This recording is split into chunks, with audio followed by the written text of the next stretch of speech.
Assalamu alaikum dear students. So today we'll discuss about the disorder of the respiratory system. Disorder of respiratory system. Respiratory system का हम disorder देखेंगे। ठीक है, तो यहाँ पे डिसऑर्डर है आपका ब्रोंकाइटिस। एक डिजीज है, इसको ब्रोंकाइटिस कहते हैं। एक बीमारी है, इसको ब्रोंकाइटिस कहते हैं। तो यहाँ पे वर्ड है, वर्ड के अंदर ही आप आइडेंटिफाई कर सकते हो। यहाँ पे वर्ड है ब्रोंकाई, लिया गया है ब्रोनकस से। ब्रोनकस यहाँ आपका ब्रोनक्योल जो है वहाँ से ये वर्ड लिया गया है, या ब्रोनकाई कहें आप, वहाँ से लिया गया है। और उसके बाद ITS, इट्स ITS का मतलब है इन्फ्लामेशन, स्वेलिंग, इन्फ्लामेशन। अगर इसकी आप डेफिनेशन देखेंगे, यानी कि inflammation of bronchus, inflammation of bronchus, inflammation of bronchus के अंदर इन्फ्लामेशन, या ब्रोनक्योल के अंदर इन्फ्लामेशन, या ब्रोनक्योल के अंदर इन्फ्लामेशन का होना। ठीक है, इसकी ये फर्स्ट डेफिनेशन है। सेकंड इसकी डेफिनेशन अगर हम बनाएं तो inflammation of lining of bronchus tube के अंदर जो उसकी लाइनिंग है उसके अंदर इन्फ्लामेशन हो जाता है। आपने में अगर फिगर यहाँ पे बना रहा हूँ, आपने फिगर देखी है, इस तरह से हमने देखा था। ये ट्रेकिया है, ट्रेकिया के अंदर सी टाइप की ये शेप की रिंग्स थी, और इसके अंदर ये वाले स्ट्रक्चर जो थे ब्रोनकस लाइक स्ट्रक्चर्स थे, ब्रोनकाई थे, हमने पढ़े थे। ठीक है, प्राइमरी ब्रोनकाई, सेकेंडरी, टर्शरी। तो इनके अंदर ये जो ट्यूब है, ये वाली, ये नैरो हो जाती है, ये ट्यूब नैरो हो जाती है, इसके अंदर इन्फ्लामेशन हो जाता है। ठीक है, तो वो हम देखेंगे। यहाँ पे दो ट्यूब्स हम बनाते हैं, यानी कि इस ट्यूब को यहाँ से निकाल के यहाँ पे हम बनाने की कोशिश करते हैं। ये आपके पास ट्यूब है, आपका ब्रोनकाई का स्ट्रक्चर है। ठीक है, ये नॉर्मल है, इसके अंदर किस तरह से इन्फ्लामेशन होती है वो हम देखेंगे। तो इसके अंदर इन्फ्लामेशन हो चुकी है वो हम देखेंगे। ये इन्फ्लेम्ड, इसका ये वाला जो पार्ट है, ये इसको कहते हैं ल्यूमेन। तो ल्यूमेन जो है वो नैरो हो जाता है। ठीक है, तो यहाँ पे इन्फ्लामेशन जो हो रही है, इन्फ्लामेशन जो है ये होती है कफ की वजह से। किसकी वजह से होती है? कफ की वजह से। तो जैसे कफ होती है, उसके बाद म्यूकस एक केमिकल है, उसकी सिक्रेशन ज़्यादा हो जाती है। जब ज़्यादा म्यूकस की सिक्रेशन होती है तो यहाँ पे म्यूकस जमा होता जाता है। तो म्यूकस की सिक्रेशन ज़्यादा होने की वजह से ये बीमारी हो जाती है।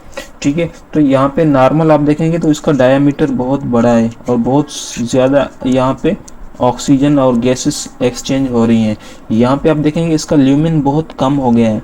ठीक है, यहाँ पे इस तरह से म्यूकस जमा हो जाता है। तो बहुत सारा म्यूकस यहाँ पे जमा हो जाता है, जिसकी वजह से इसका जो ल्यूमेन है वो बहुत कम हो जाता है इस तरह से। तो ल्यूमेन आप देखेंगे यहाँ पे बहुत कम हो चुका है, यानी कि ये बीच वाला स्पेस आप देखेंगे यहाँ पे ल्यूमेन बहुत कम हो चुका है, और बहुत कम जो है गैसेस एक्सचेंज हो रही है। यहाँ पे ल्यूमेन आप देखेंगे तो बहुत ज़्यादा है नॉर्मल के अंदर। तो यहाँ पे इस बीमारी को कहा जाता है ब्रोंकाइटिस के अंदर जो है कफ की वजह से जो है म्यूकस की ज़्यादा सिक्रेशन हो गई, जिसकी वजह से जो डायामीटर है वो डायामीटर डिक्रीज हो जाता है। डायामीटर क्या हो जाता है? डिक्रीज हो जाता है, बहुत कम हो जाता है। और उसके साथ साथ कहें आपके स्मॉलर डायामीटर हो जाता है। डायामीटर क्या हो जाता है? स्मॉलर हो जाता है। यहाँ आपका नैरो हो जाता है, डायामीटर क्या हो जाएगा? नैरो हो जाएगा। यानी कि जो ब्रोनकस है, ब्रोनकस की जो ट्यूब है वो नैरो हो जाती है, या स्मॉलर हो जाएगी, या नैरो हो जाएगी। ठीक है, क्यों होती है? बाय सीक्रेशन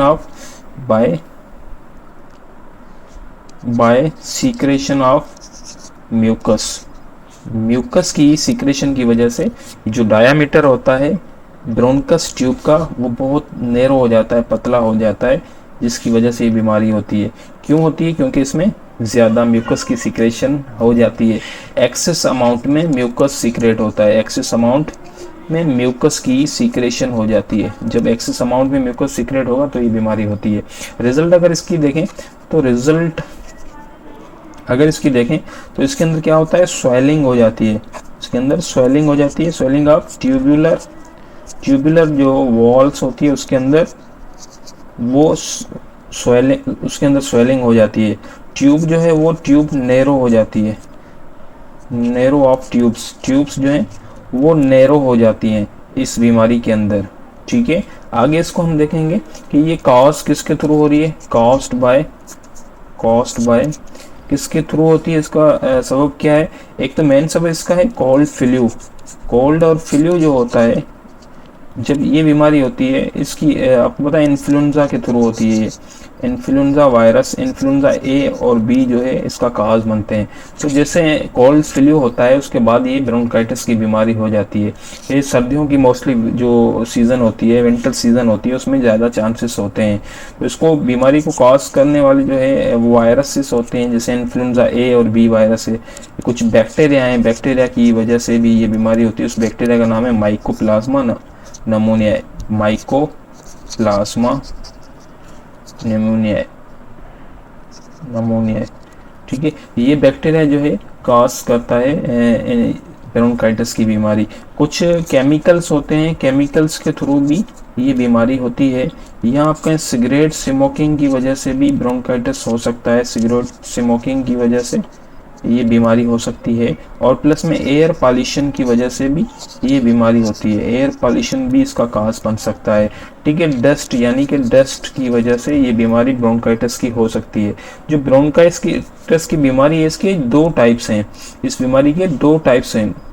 तो हम वन बाय देखते हैं, टू टाइप्स इसके, दो टाइप्स। ठीक है, इसके अंदर जो फर्स्ट टाइप है वो हम देखेंगे। इस फर्स्ट टाइप को कहा जाता है एक्यूट ब्रोंकाइटिस। ठीक है, ये ब्रोंकाइटिस तकरीबन सडनली डेवलप होता है, यानी कि ये टाइप जो बीमारी का है ब्रोंकाइटिस का जल्दी जो है डेवलप होता है। यूजली ये चलता है जो तकरीबन ये यूजली अबाउट 2 वीक्स तक ये ब्रोंकाइटिस चलता है, जिसको एक्यूट ब्रोंकाइटिस कहते हैं। यानी कि फ्यू डेज जो है ये चलता है।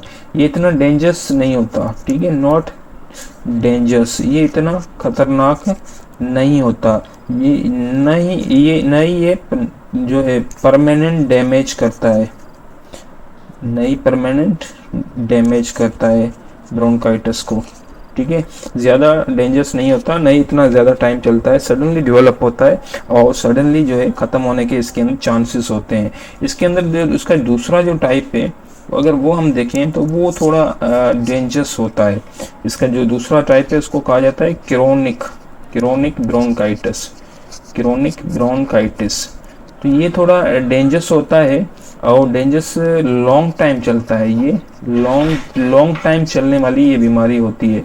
ये स्लोली डेवलप होता है, तो स्लोली डेवलप हो रहा है जिसकी वजह से इसके अंदर चांसेस भी ज़्यादा होते हैं, खतरनाक चांसेस होते हैं, डेंजरस कंडीशन हो सकती है। मीन्स लॉन्ग टाइम जो है ये लॉन्ग टाइम प्रॉब्लम जो है करता है और स्लोली डेवलप हो रहा होता है। ये बीमारी जो है यूजली अगर देखा जाए ये यूजली 3 मंथ जो है 3 मंथ से 3 इयर्स तक जो है ये बीमारी चलती है। परमानेंट इसमें डैमेज हो जाता है इसके अंदर ब्रोंकाइटिस परमानेंट डैमेज हो जाता है इस बीमारी के अंदर।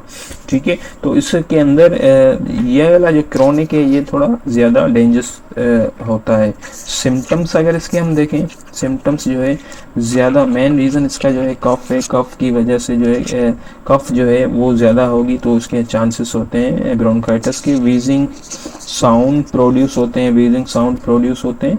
शॉर्टनेस ब्रीथिंग की होती है, शॉर्टनेस ऑफ ब्रीथिंग हो जाती है।